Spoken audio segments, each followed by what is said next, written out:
ओम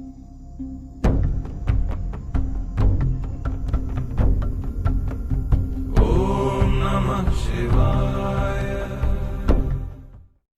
हरिओम।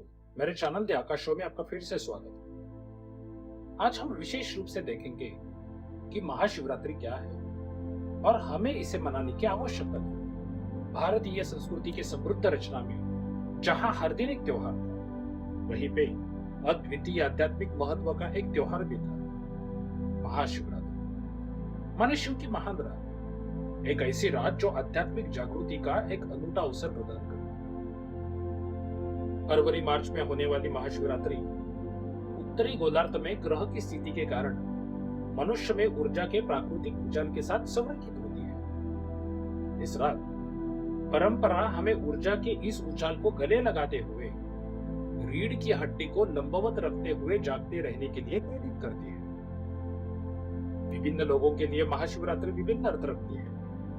शिव की शादी की सालगिरह से लेकर उस दिन तक जब उन्होंने सभी प्रतिकूलताओं पर विजय प्राप्त की, और सबसे गहराई से इस रात वह कैलाश पर्वत के साथ एकाकार हो, वह एक पर्वत की तरह हो गए, पूरी तरह से शांत।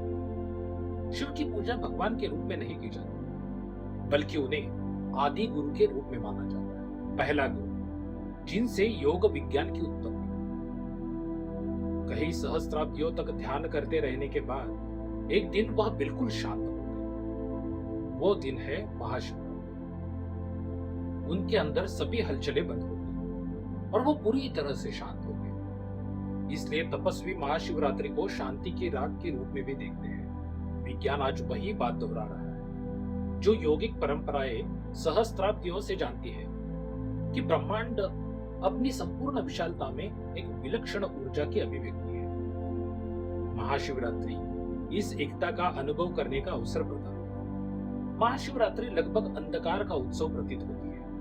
कोई भी तार्किक दिमाग अंधेरे का विरोध करेगा और स्वाभाविक रूप से प्रकाश का विकल्प चुनेगा।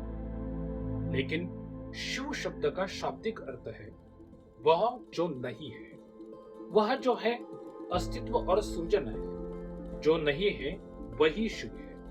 वह जो नहीं है का अर्थ है यदि आप अपनी आंखें खोले और चारों ओर देखें, यदि आपकी दृष्टि छोटी चीजों के लिए है तो आपको बहुत सारी रचनाएं दिखाई देंगी। यदि आपकी दृष्टि वास्तव में बड़ी चीजों की तलाश में है तो आप देखेंगे कि अस्तित्व में सबसे बड़ी उपस्थित एक विशाल शून्यता है।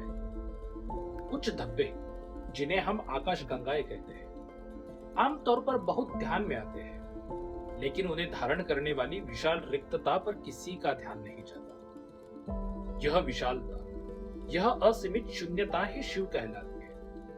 आज आधुनिक विज्ञान भी यह साबित करता है कि हर चीज शून्य से आती है और शून्य में ही वापस चली जाती है। इसी संदर्भ में शिव विशाल शून्यता या शून्यता को महान भगवान या महादेव के रूप में जाना जाता है। इस ग्रह पर हर धर्म, हर संस्कृति हमेशा परमात्मा की सर्वव्यापी प्रकृति के बारे में बात करती रहती है। यदि हम इसे देखें तो एकमात्र चीज जो वास्तव में सर्वव्यापी हो सकती है, एकमात्र चीज जो हर जगह हो सकती है, वो है अंधकार या शून्यता। आमतौर पर जब लोग कल्याण की तलाश में होते हैं तो हम प्रकाश के रूप में परमात्मा की बात करते हैं। जब लोग कल्याण की तलाश में नहीं है, जब वे अपने जीवन से परे विलय की दृष्टि से देख रहे हैं, यदि उनकी पूजा और उनकी साधना का उद्देश्य विलय है, तो हम हमेशा परमात्मा को अंधकार के रूप में संदर्भित करते हैं। प्रकाश आपके मन में होने वाली एक संक्षिप्त घटना है। प्रकाश शाश्वत नहीं है। यह हमेशा एक सीमित संभावना है, क्योंकि यह घटित होता है और समाप्त हो जाता है। इस ग्रह पर प्रकाश का सबसे बड़ा स्रोत जिसे हम जानते हैं वो है सूर्य। यहाँ तक कि सूरज की रोशनी को भी आप अपने हाथ से रोक सकते हैं और पीछे अंधेरे की छाया छोड़ सकते हैं। लेकिन अंधेरा तो हर जगह छाया हुआ है। दुनिया में अपरिपक्व दिमागों में हमेशा अंधेरे को शैतान के रूप में वर्णित किया गया है। लेकिन जब आप परमात्मा को सर्वव्यापी बताते हैं तो आप स्पष्ट रूप से परमात्मा को अंधकार के रूप में संदर्भित कर रहे हैं, क्योंकि केवल अंधेरा ही सर्वव्यापी है। यह हर जगह पे है। इसे किसी भी चीज से सहारे की जरूरत नहीं है। प्रकाश हमेशा ऐसे स्रोत से आता है जो स्वयं जल रहा है। इसकी शुरुआत और अंत है। यह हमेशा सीमित स्रोत से होता है। अंधेरे का कोई स्रोत नहीं। यह अपने आप में एक स्रोत है। वह सर्वव्यापी है, सर्वत्र है। इसीलिए जब हम शिव कहते हैं तो यह अस्तित्व की विशाल शून्यता है। इसी विशाल शून्यता की गोद में सारी सृष्टि हुई है। यह शून्यता ही वह गोद है जिसे हम शिव कहते हैं। भारतीय आध्यात्मिकता के केंद्र में प्रार्थना एक शाश्वत सत्य की बात करते हैं।